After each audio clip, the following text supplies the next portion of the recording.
What's up, my lovely love bug goodies? Welcome back to your girl channel and to my kitchen. Well, honey child, this is a requested recipe you asked for. How to make Jamaican authentic dip and fallback recipe in your kitchen, fast, easy, and simple. And I'm always here to what? Deliver.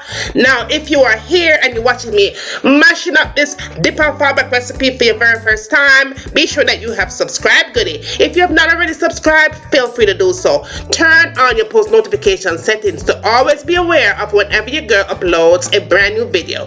Now, are you ready for the recipe? Let's get started.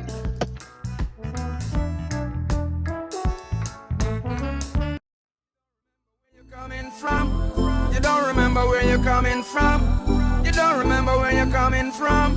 Rastafari, why you turn your back on your brother when him need you?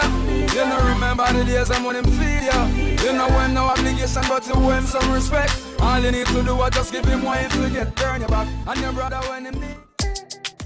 Okay, goodie, I'm going to be making a few adjustments to the recipe, but be sure to follow all the steps and you will have the perfect remedy. Okay, goodie, let's jump right into the recipe. Now, this recipe is called for susumba. Susumba is mostly grown in tropical countries such as Jamaica, right? That is how it looks on the tree. Now, I cannot get susumba where I'm living in Georgia. Tried it, search for it, Florida, everywhere, can't find it nowhere. That is what the recipe is called for. Dip and fallback is made with susumba, but your girl is going to substitute out the susumba for green beans. I love green beans. Everybody in the house love that. Nobody really likes susumba. I do not like susumba, so I had some in my freezer, and that is what your girl is going to use for the recipe, right? So don't come for me, no, come for me. Now I'm going to use my tropical saltfish for the recipe. Use a Jamaican saltfish as needed. All I'm doing here, making sure that my water is boiling nice and hot. Go ahead and dunk that saltfish into the hot boiling water. I'm going to boil that for 15 minutes. Then throw that water out, add fresh water, boil it another 15 minutes. So that's a total of 30 minutes of boiling out that salt. You could also do this from overnight and soak it.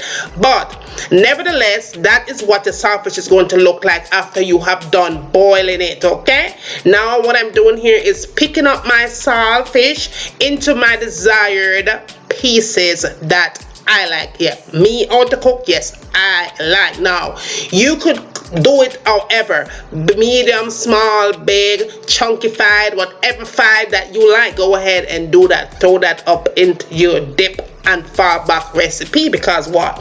It's your kitchen, it's your saltfish, and you could do whatever you want, right? Now for this recipe, I always like to add fresh coconut. Even if I skip the susumba method, I'm not going to skip using my fresh coconut. I am going to use my blender though, because I'm not going to cut up my finger to them. I'm in the mood for the pain. So I went ahead and cut up my coconut, and I'm going to dunk them into my blender, and I'm going to blend up the thing nice and smooth. After I get done doing that, that is what I have right here, nice and smooth, fresh coconut. And I did get about 3 cups of coconut liquid from that coconut, right? No, but the coconut wasn't too big, and so I am only going to use 1.5 cups for the recipe. And I'm going to freeze the remaining of the coconut in my freezer for another recipe. Then I went ahead and got my vegetables prepped for the dip and fallback recipe. You need scallion and thyme and tomatoes and garlic. I love bell pepper, so I use green and orange.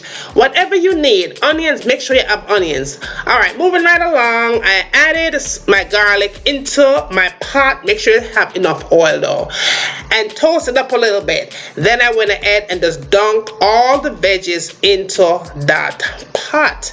and I allowed it to cook for about 5 minutes. Real good. Let the veggies cook up real good, right? Yes, boom. Make it cook up. Maybe about 5 to 6 minutes.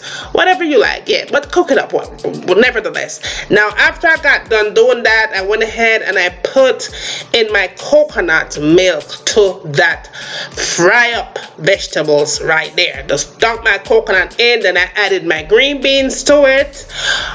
Make sure to wash them green beans real good before you put it in, right? Went ahead and do that.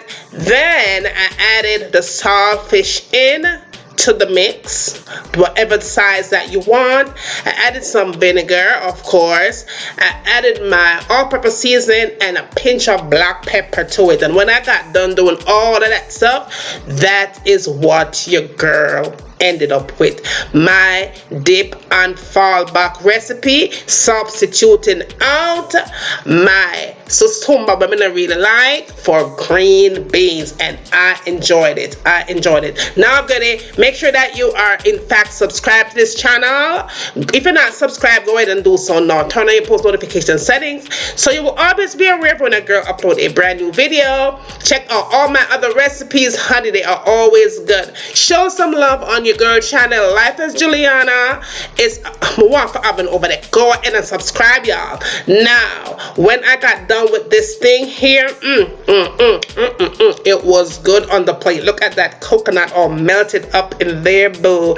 I had that with me some fried dumplings. Yes, the thing was massive. And this was Saturday morning breakfast, might I say. Now, go ahead, subscribe, share the recipe with friends, your family, your neighbor, the honey bun and the sweet pie, sugar plum, anybody we want to share it with, right? Tell me what you'd like to see me cooking next in my kitchen. And as always, from my kitchen to your kitchen, enjoy!